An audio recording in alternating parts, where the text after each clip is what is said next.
Welcome back. In the previous lecture, we looked at an introduction to limits. And towards the end of that lecture, there were some questions for you to attempt. It was this section entitled Your Turn. And one of the questions that we are supposed to attempt is this one here. The limit as x approaches 0 of 1 over x squared. Now, if you did not attempt it, I suggest that you go back and attempt it before continuing on, but otherwise you not make much sense of what we're going to discuss. Anyway, assuming that you attempted it, well, you probably observed that as you take values of x closer and closer and closer to 0 on either side of 0, well, this value here, 1 over x squared, keeps growing big and big and big and big. So the values just keep growing big and are positive. Why? Well, obviously, if you take x, which is negative but closer to 0, well, when you square that x, the result is going to be positive. Similarly, if you take x, which is to the right of 0, it's positive, square that, you also get positive. So in either case, x squared is positive, so you're dividing 1 by something which is positive, the answer is going to be positive. Now, as you're getting closer and closer to 0, the values of x are growing smaller and smaller in magnitude, in size, growing smaller and smaller in size, and consequently, x squared will also be growing smaller and smaller in size, but is positive. So you have 1 being divided by something which is growing smaller and smaller and smaller and smaller and smaller and smaller in size and is positive. Well, as you divide, say, a constant with something which is growing smaller, the results just keep growing big. So we end up with that our 1 over x squared keeps growing big and the values are positive and they just keep increasing. Well, as we know in mathematics, a way of saying that, well, something just keeps increasing, we use this symbol here, infinity. So what we have is that, well, as values of x approach 0, values of 1 over x squared just keep growing big and are positive. So they approach infinity, positive infinity. So what we have is that, well, the limit as x approaches 0 of 1 over x squared is infinity. Now, there's something interesting here. If we have that, well, the limit is infinity or negative infinity, that indicates the existence of a vertical asymptote. So what we have is that, well, the line x equal to a is a vertical asymptote to the curve y equal to f of x if any of these hold. So if either the limit as x approaches a of f of x is positive infinity or negative infinity. So if you have such a case that, the limit as x approaches a of f of x is positive infinity, then we have a vertical asymptote at x equal to a. Similarly, if the limit as x approaches a of f of x is negative infinity, we have a vertical asymptote at x equal to a. Also, if the left-hand limit as x approaches a of f of x is either plus or negative infinity, then we have a vertical asymptote at a. So the equation x equal to a is a vertical asymptote. Similarly, if the right-hand limit as x approaches a of f of x is plus or minus infinity, we also have a vertical asymptote. So as long as the limit is plus or minus infinity, that means that, well, at that point you have a vertical asymptote. Now, let's consider this function, f of x equal to 2x over x minus 3. This was also given as something to consider in the preceding lecture, in the Your Turn section. I'm sure you went through it. Well, we want to evaluate the left-hand limit as x approaches 3 over f of x. That is, we want to see, well, if we are approaching 3 from the left, if we are considering values of x on the left of 3, but approaching 3, what value do values of our f of x approach? Or in other words, what's the behavior of our f of x like? Similarly, we want to consider approaching 3 from the right and seeing the behavior of our f of x. Now, let's start with the left-hand limit of f as x approaches 3. That is, let's consider approaching 3 from the left. Here's a question for you.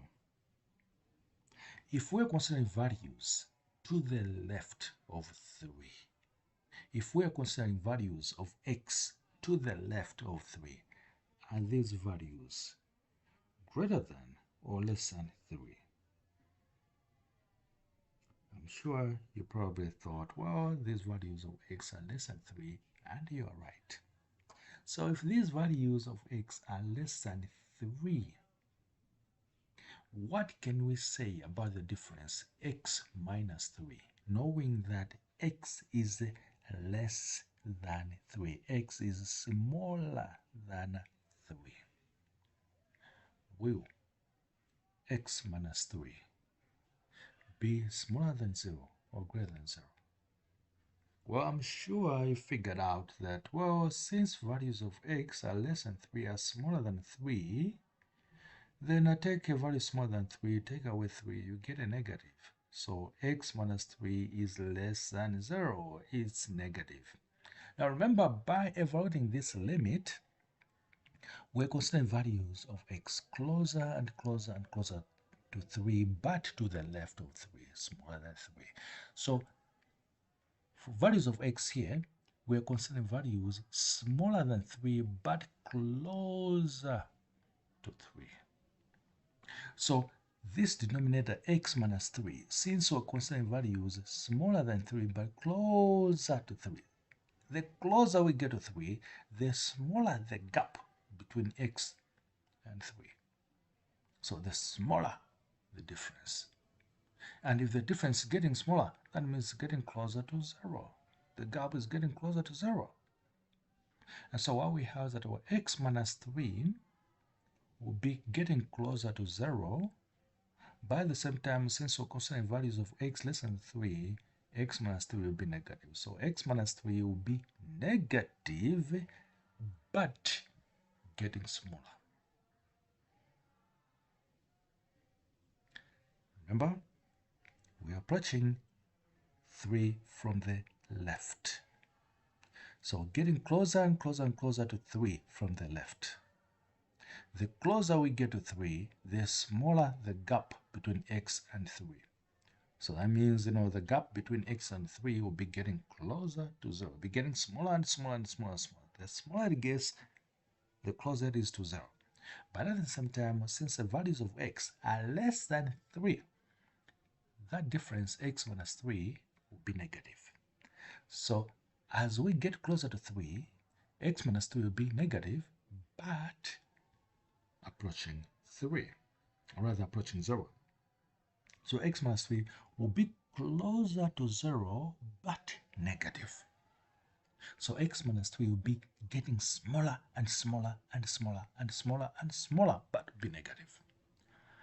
At the same time, the numerator, 2x. Since we're getting closer and closer to 3, well, x is approximately 3. So since x is approximately 3, x is approximately 3. Twice x will be approximately twice 3. So it'll be approximately 6. So the numerator here will be approximately 6, will be approximately constant, 6. The denominator will be negative and getting smaller. So what we have is that, well, therefore, this function here, its behavior will be such that, we'll be kind of dividing something which is approximately 6, divide that by a negative, which is getting smaller and smaller and smaller and smaller. The result, since we're dividing by a negative, the result will be negative. Now, since we're dividing something which is approximately constant, which is approximately 6, by something which is getting smaller, if you divide by something which is getting smaller, the result gets big in magnitude. So the result will be getting big in magnitude without bound, but will be negative since we're divided by a negative. So we get that, well, as we approach 3 from the left, the values of f will be negative and growing big. In other words, that limit will be negative infinity. So that's what we have here. So we have that, well, as x approaches 3 from the left,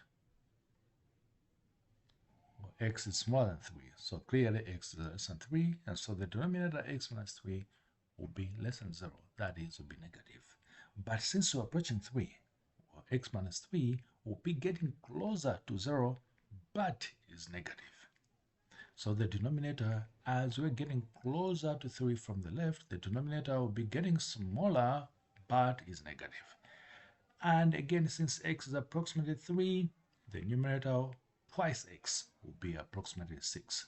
So this 2x over x minus 3 will be approximately 6 divided by a negative, which is getting smaller. So the result will be negative and increasing in magnitude. So we get that the limit of f of x as we approach 3 from the left, that is the left-hand limit over f of x as x approaches 3, is negative infinity. By a similar argument, we want to find the limit, the right-hand limit as x approaches 3 of f of x. So we also observe that, well, as x approaches 3 from the right, well, values of x are to the right of 3, so x is greater than 3. So that means that for the denominator x minus 3, since x is greater than 3, we'll subtract 3 from either side. We get that x minus 3 will be greater than 0. But since we're getting closer to 0, the denominator will be getting smaller in size. That is, will be approaching 0. So the denominator will be getting smaller in size, approaching 0, but will be positive.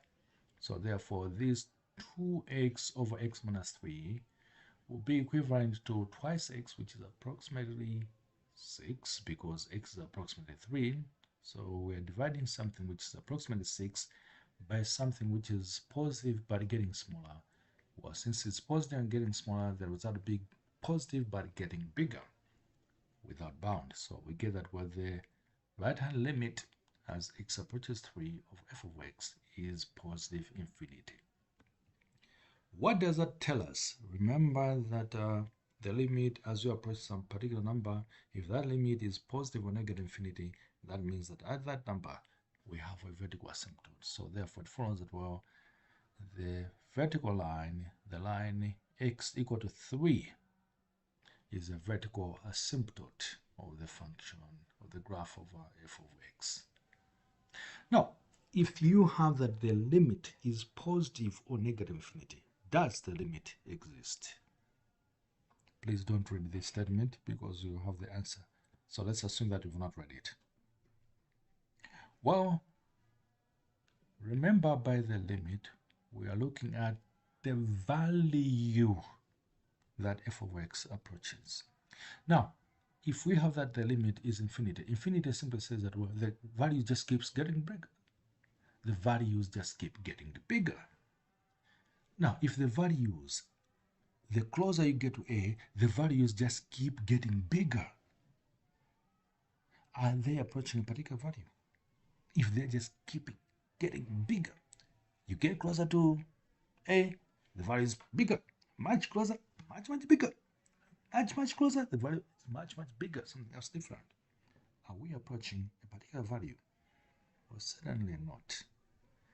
This simply means that the values do not approach a particular value. They just keep getting bigger. Remember, infinity is not a number. Infinity is just a way of saying that, well, the value is just growing big in magnitude.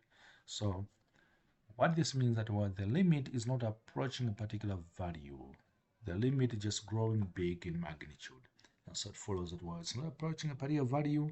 And so therefore, since the limit is a particular value that is approached, it means that since here we're not approaching a particular value, the limit does not exist. Now remember, to gain mastery in mathematics, you need practice. At this point, we'll not have the your turn section. At this point, I urge you to go to the prescribed textbook. In this particular case, Stewart, section 2.2, exercise 2.2. There are some very good questions that will help you revise what we've looked at so far. Please go through that. If you have challenges, please contact your lecturer. Have fun. God bless.